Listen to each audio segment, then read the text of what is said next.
Okay, so this brother is asking if I accept muta. Muta, for the people who don't know, is the concept of temporary marriage. Now, depending on which sect of Islam you belong to, you will believe that this is halal or haram. Sunni, which is the largest sect of Islam, believes that this is haram and not permissible. I belong to the Shia sect, and we do believe that this is halal, that this is permissible. But there are stipulations for this to actually be permissible, and depending on like your culture and your understanding of it, it can be used in ways to do things that are not permissible and try to make non-halal things halal. I'm not a scholar, so I don't really feel super comfortable talking in depth about how this was used historically in a permissible way. But when you go into studying it, it comes down to like being in war, traveling, taking a long time, taking care of women for a short period of time until somebody else can step in, etc., etc. There are a lot of scholars on here and on the internet in general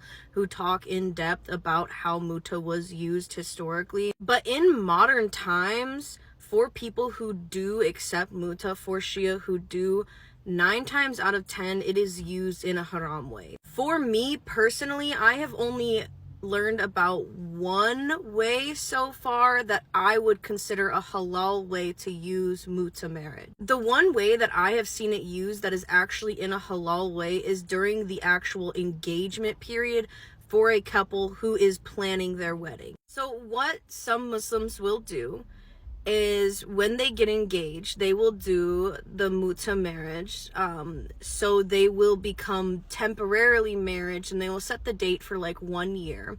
And after that 1 year, they will do their nikah ceremony. This way, during that 1 year, when they're planning their formal marriage, their permanent marriage, they can be together privately, they can plan moving in together, they can spend time, they can talk more intimately, they can be less formal with each other. And this gives them the opportunity to start building that bond before their permanent marriage happens. So far, this is the only halal way that I have seen muta be used in the modern times. Any other time that muta has been talked about or offered to me, it has been for haram reasons. It has been for like derogatory reasons, I guess. I can't think of any other word to explain it. And I've seen like Sunni couples do like a similar thing, but what they just do is they just do their nikah privately, and then they do like a party, like a celebration later when they can save up the money to do like an actual party. So they just do like, they just sign their nikah papers and then they just have a party like a year later. But Shia will sometimes just do a muta marriage for 1 year, and then they will do their nikah ceremony and their cultural marriage like a year later. But if you're asking if I'll just do like a temporary marriage with you, no, I'm not going to do that. Unless you're actually asking if I will marry you and you want to do a muta marriage that leads into an actual permanent marriage, then we can talk about it and we can get like a sheikh involved or something. But no, not with this approach. No, thank you.